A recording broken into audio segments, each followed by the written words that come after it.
annual income. So they are probably above poverty line, all right, and slightly over that, but clearly the middle class, the lowest rung of middle class, who are up to 6 to 18 lakhs only annual income. For them, there is a credit-linked subsidy scheme which was introduced by Government of India in May 2017. This was operationalized from 17, but it was extended only up to 31st March 2020. This scheme benefits a lot of people who want to have simple, affordable houses. So this scheme, which is credit-linked subsidy scheme, is being extended up to March 2021. Government will extend this scheme, and we think over and above over 3.3 lakh crores of 3.3 lakh families which benefited till now, 3.3 lakh families which benefited till now, will now additionally have another 2.5 lakh middle income families which will join in by this 1-year extension that we are offering. That scheme, which started in 2017, was to end in March 2020. We are extending it by 1 more year till March 2021. And we think in this 1 year, another 2.5 lakh people will benefit from this so that they can have affordable houses for themselves under this particular scheme, credit-linked subsidy scheme.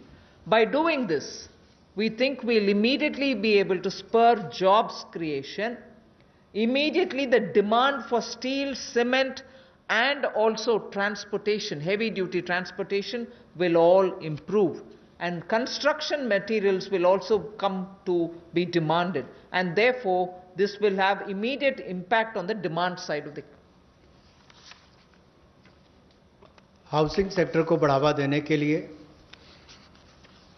जो middle income group है, जिनकी आय 6 लाख से 18 लाख तक की है, उनके लिए 70,000 करोड़ का बढ़ावा देने वाली ऐसी योजना हम लेकर आए हैं, जिससे 6 लाख से 18 लाख की आय वालों को हाउसिंग सेक्टर में लाभ मिलेगा।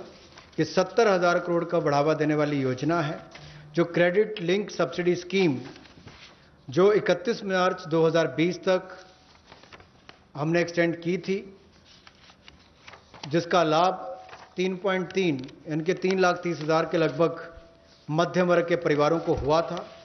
अब इस योजना को 31 मार्च 2021 तक बढ़ा दिया गया है और इससे लगभग 2.5 लाख से ज़्यादा मध्यम वर्ग के परिवारों को लाभ मिलेगा और 70,000 करोड़ रुपये का इसमें कुल मिलाकर इन्वेस्टमेंट आएगी, जिससे स्टील, सीमेंट, ऐसे मटेरियल से जुड़े हुए, आपके रियल एस्टेट से जुड़े हुए, हाउसिंग से जुड़े हुए सेक्टर्स को भी बढ़ावा मिलेगा। तो लाखों लोगों को मजदूरी के अवसर भी मिलेंगे, तो मजदूरों को भी लाभ मिलेगा और इन सेक्टर्स को लाभ भी मिलेगा और गरीब के ऊपर वाली श्रेणी जो है मध्यम वर्ग की, उसको घरों का लाभ भी मिल पाएगा।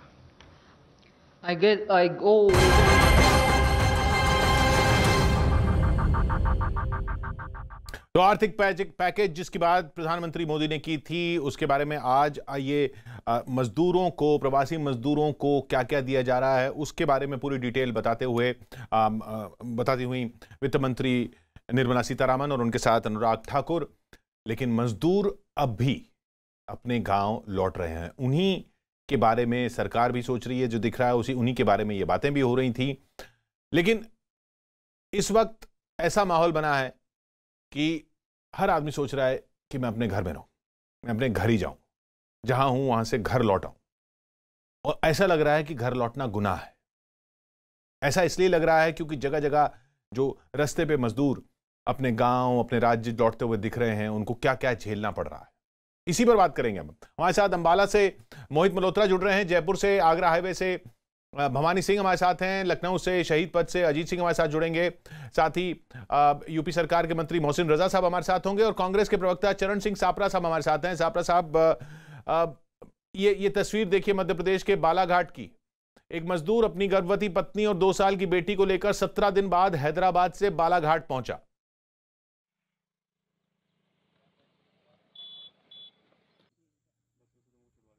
कहाँ से आना हो रहा है आप? हैदराबाद से आ रहे हैं। तो कोई शासन ने आपको कोई व्यवस्था नहीं दी क्या, बिल्कुल नहीं। किसी भी तरीके से? सिर्फ गोंदे में एक बार खाना मिला हमको, हाँ, बाकी कहीं पे हमको कुछ नहीं मिला। यहाँ पे खाना मिला तो वो खाना भी खाना योग्य नहीं था। कहाँ? ये राजेगांव। रजेगांव में। तो आपकी मेडिकल जांच वगैरह हो गई? हाँ, हो गई। तो आपको वहाँ जो हैदराबाद में किसी तरीके की कोई सुविधा नहीं मिल पाई है? नहीं, कुछ भी नहीं, किसी भी तरीके नहीं।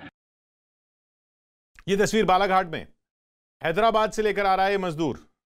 उधर मुंबई के बांद्रा रेलवे स्टेशन में साबरा साहब देखिए, हमारे साथ मोहसिन रजा साहब भी जुड़ गए। साबरा साहब, ये देखिए मुंबई के बांद्रा रेलवे स्टेशन के बाहर घर लौटने वाले मजदूरों की जो भारी भीड़ दिखाई दी है, ये सब लोग घर लौटना चाहते हैं। क्या घर लौटना गुनाह है? ऐसा लग रहा है घर लौटना, जो हवाई जहाज में आ रहे हैं वो तो आ रहे हैं, लेकिन ये मजदूर जो घर जाना चाहते हैं वो घर इसलिए